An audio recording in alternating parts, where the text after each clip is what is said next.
there's this idea of cool that we're all after. Especially nowadays, if you go on social media, you'll hear this term even being high value, that everyone's chasing and chasing and chasing. And the way that we chase it is we look externally at different frames that are imposed. So there's societal frames, cultural frames, frames within your environment, where you live, your friend group, so on and so forth. There's always frames and realities that are imposed.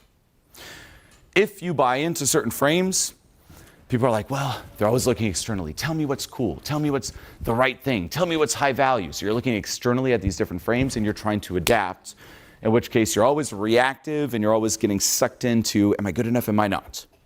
The key to confidence isn't to get sucked in and to optimize. It's to withdraw from getting sucked into those frames. There's a great book I suggest you all read called Immunity to Change. Immunity to Change. And in that book, the writers break down what they call the 5 stages of cognitive development, from when you're a kid, so on and so forth, to your teenage years, and later on. Now, some of the key stages that stand out is you enter at some point what they call the socialized mind. The socialized mind is where most people reside. And this is someone who's always looking socially in terms of what are the definitions of cool, what's being good enough, et cetera, et cetera. What do they think? How do I fit in? So on and so forth. Which is why I also talk about how a lot of adults are still high schoolers within. You graduated high school, I hope. Someone's like, I'm 12. No, you're all high school. But you'll see people even in their 40s, 50s still act that way. We're like, who are the popular kids? You're at your job, you're like, where do I stand? The boss is the teacher. What's cool? What will my friends like? And they live their lives for others. If they think of a partner, like what partner would impress my friends? Versus what partner do I like? What lifestyle would impress my friends? What lifestyle looks good on social media? Versus, well, what do I actually want? And people will sacrifice their own preferences to adapt and please others. That's the socialized mind.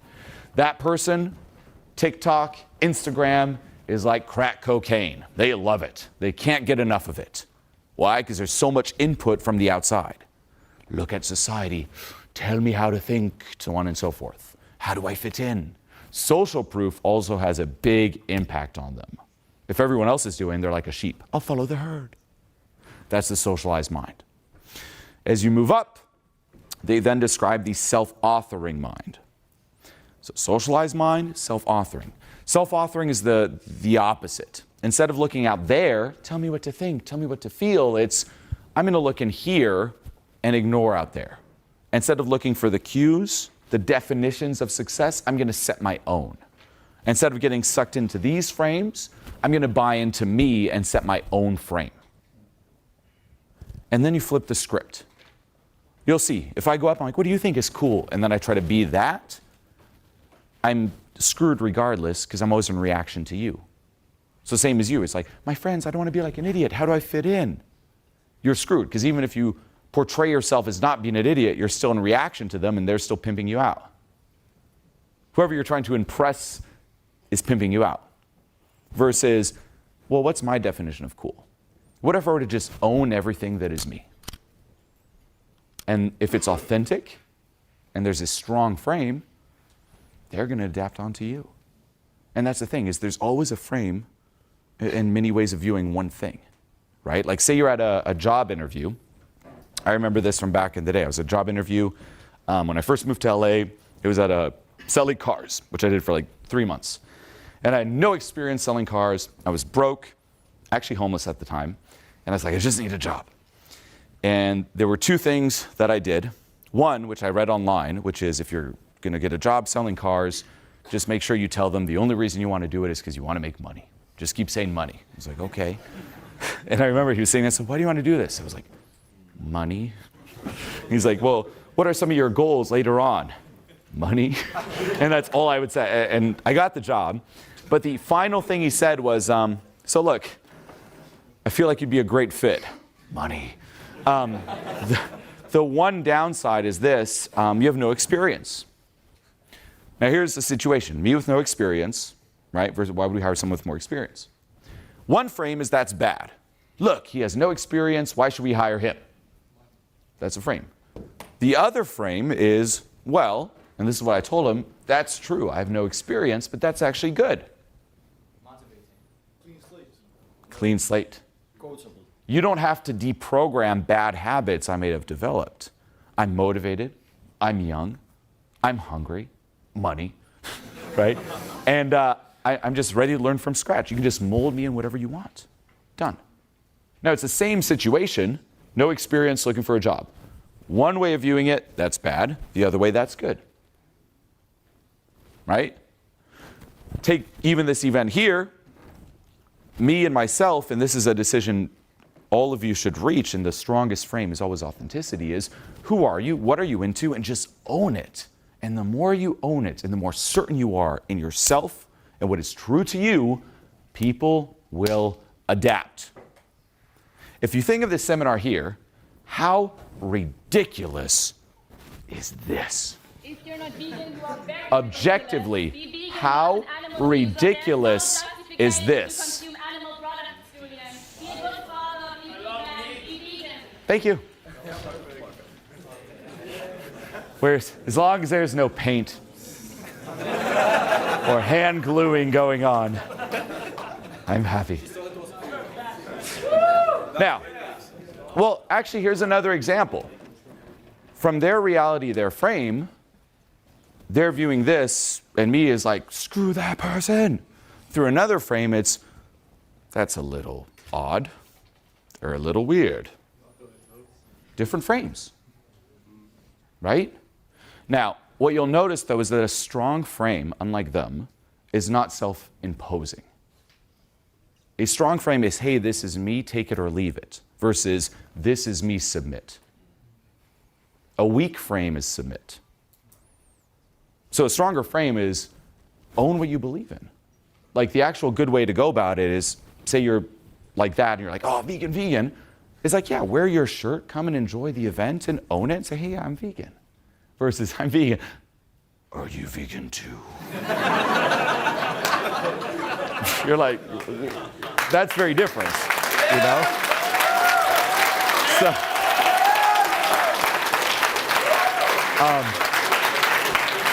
and funny enough, what you'll also notice is with that dynamic, and it links to neediness, the less you're attached or the less you're trying to impose or the less you need a validation or confirmation, the more people actually get sucked in.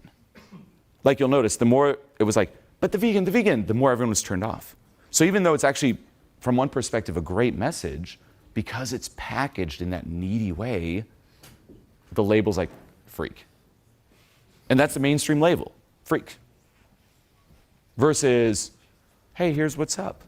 Yeah, we're good. Hey, this is what we're doing. We're owning it and we're making it cool. Being needy is not how you make it cool.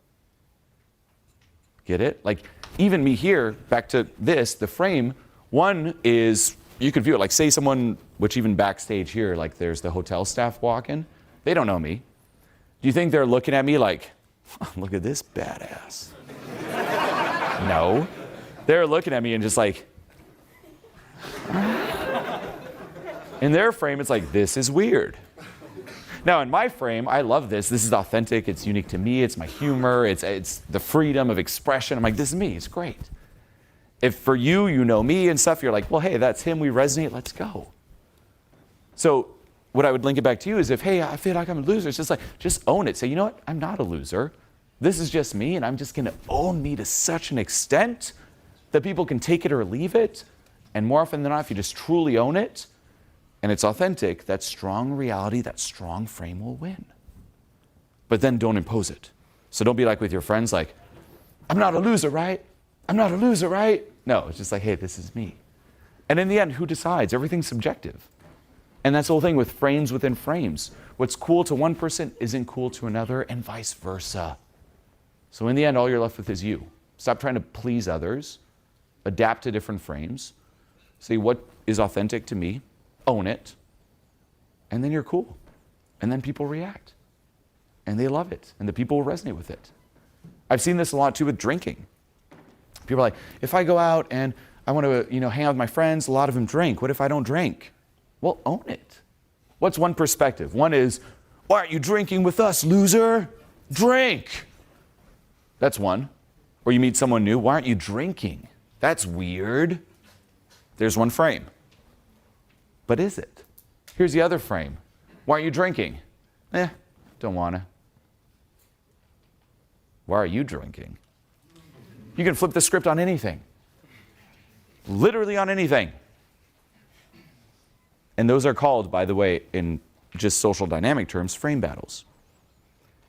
And the frame that is the strongest always wins. And the frame that is the strongest is always rooted in authenticity. So for you, screw trying to fit in, screw the friend hierarchy, focus on you, be you, and if your friends aren't cool with that, then they're not your friends. And that's the cliche saying, which is very true. Authenticity is like taking a spotlight and shining away people that don't resonate with you.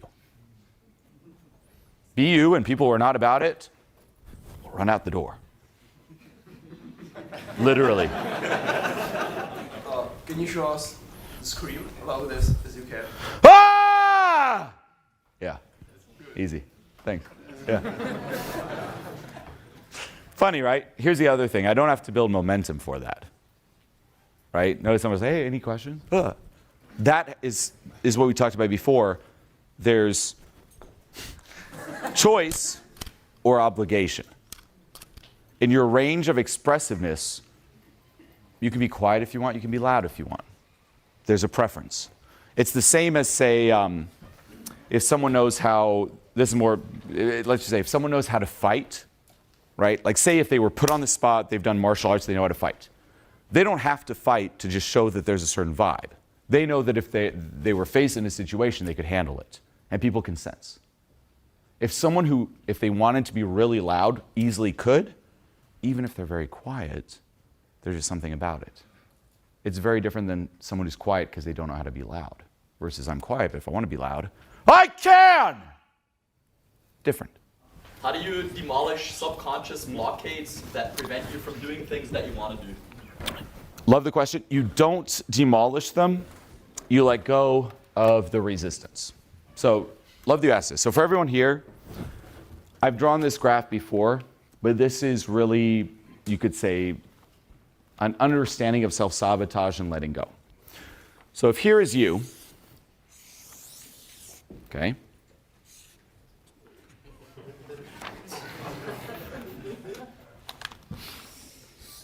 You want to go towards success, right? You're here, you're trying, but you just have trouble. The way most people are, and this is how we're conditioned, is that we consciously, so mentally we want to go towards success, but unconsciously there's this force that pulls us towards failure. And you could think of it as if there's this little demon inside. And forgive my drawing. And this little demon wants to just pull you straight towards failure. So for all of you, I want to be loud and charismatic, consciously, but unconsciously, no, stifle. I want to be loud. I want to be successful, self-sabotage. I want to be in shape, self-sabotage. So we all have this, you could say, this rift that happens in us. I want to go there, but I mean pulled here. Now, what's the mainstream way of dealing with this? Discipline and hustle and work ethic. Right? I want to be successful. I keep slacking off. But maybe if I discipline myself, which is taking a whip, taking that demon and whoosh, we're going that way, whoosh, going that way. That's most people. You're just whipping yourself within. It's a relationship of self-hate, self-attack to get yourself to take action in this direction. And it's crazy. For all of you hustlers out there, it's better to be clear than doing nothing. See, you have the demon and you're like, then the demon's going to pull you down. So it's much better to whip yourself into shape. But the question is, well, why do I have to whip myself into shape?